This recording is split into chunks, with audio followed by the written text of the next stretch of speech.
Hello everyone, hope you are good and be happy always. Once again, welcome to Sachi's Academy, and today we will discuss what is monopoly, why does this exist, and what are the features of monopoly. Let's start with the definition of monopoly. What is monopoly?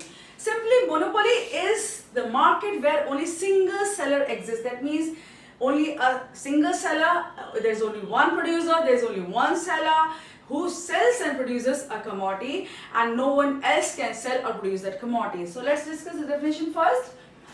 Monopoly. It's a form of market. That means it's a kind of market with a single seller. There is only one producer or only one seller with no close substitutes. What are the substitutes? The things which can be used in place of one another. Like we can use our different dresses. Our dresses are substitutes of one another. Or like tea or coffee, petrol and diesel. Or you can travel by a car. You can travel by a bike. That are the substitutes. That means here in a monopoly there is a single seller and his commodity does not have any close substitute. That's a monopoly, right? Then there is no distinction between firm and industry. What does it mean? That means when a monopoly seller is there, a monopoly market is there, there is only one single seller. That means a single firm is there. And what is industry? It's a group of firms. But here only one firm is there. So there is no group of firms. That means a firm and industry are the same and one thing in your monopoly market. That means industry is comprised of only one firm. Okay, there is no distinction. Now, what are the features? Features mean what are the characteristics? Number one is one seller and large number of buyers. Take for example Indian Railways. Here Indian Railways is one seller, right? Single seller. But there are large number of consumers of that commodity. How? Because the whole population of India travels by Indian Railways when they want, of course, and that is a single seller, and they do not have any close substitute of railways. That means it's a single seller and the whole population of India is its buyer. Restrictions on the entry of new firms. Second characteristic is restrictions on the entry of new firms. That means none of the firms whosoever want to enter the market, they cannot enter market freely because no licenses are provided, or government may have full control over that commodity or the production of that commodity. That's why no one or no firm is just permitted to enter the market or sell that in that market, and that's why it's only a single seller. That means in railways business in India, for example, there is no private player, no one is just permitted to enter that market, no one is just permitted to run the railways, and that is why Indian Railways is the single seller. Here, why does it happen anyway? It happens because railways have, or the government have, exclusive control over what? They may have exclusive control over the raw material for the production of railways or the technology for production of railways in India. And take for example other things also. When technology or production of anything is controlled by someone, just like production of vaccine in India or production of vaccine in any other nation, if it's controlled. Right now COVID-19 is going on and the production of vaccine is controlled by only certain firms who are having patents for production of vaccine, and in that case there will be single seller or whatsoever is permitted. Then no close substitutes. It does not have any close substitutes. For example, India Railways does not have any close substitute in market of bulk carrier. What is bulk carrier? That means things are the which are in large amounts. Just like when you carry your coals of different type, or you may carry raw material just like iron ore or anything like that, or bauxite ore, aluminium ore, you can say that like that. These things are carried in bulk in railways. That means none of the producers or none of the sellers in India can carry goods in such a bulk as Indian Railways can. So Indian Railways do not have any competitor in India, and they are the sole proprietors or sole controllers of bulk carrier means of transportation in India. So it does not have close substitute. There is no substitute of Indian Railways in India. Full control over price.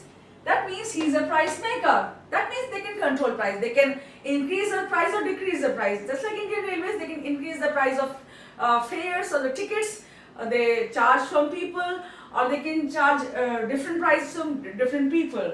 Okay, they are the price makers. Price discrimination, that means charging different prices from different people. For example, in railways you can see there is first class, there is second class and goods carrier. So all these classes have different charges to travel in or to carry goods with this goods carrier. So they can charge different prices from these people and in different markets you can say. Okay.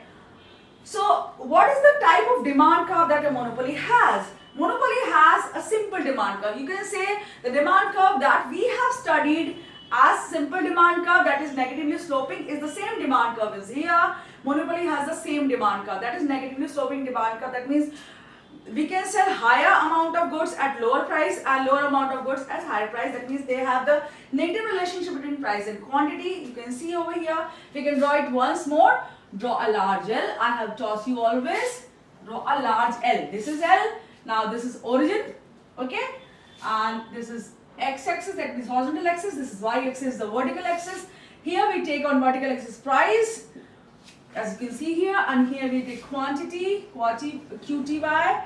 Okay, now the negatively sloping demand curve, as we have studied always, demand curve is negatively sloping. In elasticity of demand also same thing was there. Then demand curve is this, and you also call it as average revenue curve, right? Then now see, if the price is higher, take a higher price here.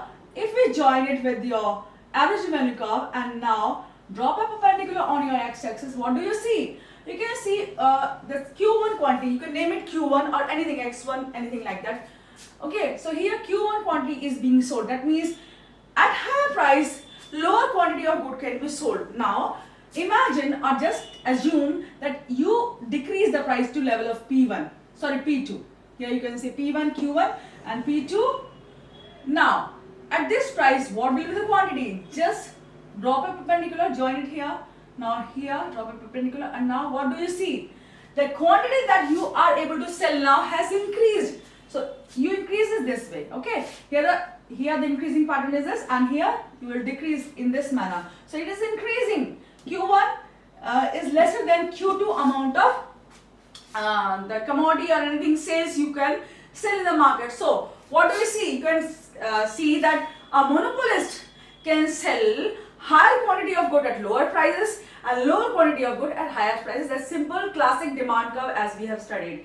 Now, what are the reasons for existence of monopoly and why does it exist at all? Number one, government licensing and control. Or as you can see, government may give licenses to some people and may deny license to some other people. In that case, people who are having licenses may control the whole market. Just like Indian Railways, government controls Indian Railways and it does not provide a license to any other people. So full control is with government.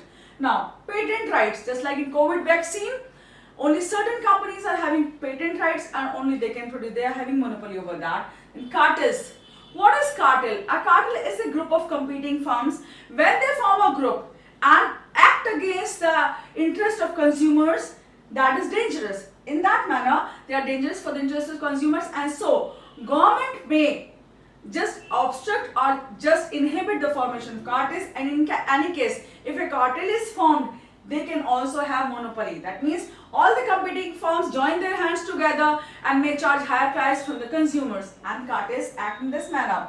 Natural occurrence. A natural occurrence may also lead to a monopoly. Take for example in your TRJ and BKO book, it has been given that an island is having only one spring of water and all the whole population of that island is dependent on that spring of water. So monopoly is there of that spring of water. In any case, in some other case, we can see example of herbs and vegetation found in Himalayas, and that herb and that vegetation is only found in Himalayas, and people who are living there or who are controlling that land may have monopoly over those herbs and medications. Okay, so in that manner, when there is control of only one seller or only one producer over the raw material, over the technology of production, or over the sale of certain commodity, that is known as monopoly. That means only single seller is there. He controls the whole supply, he controls the price of that commodity, and that is the reason that monopoly exists. So monopoly means single seller. So that was all about your monopoly. Take a screenshot of this, and thank you so much for watching. Take care. God bless you.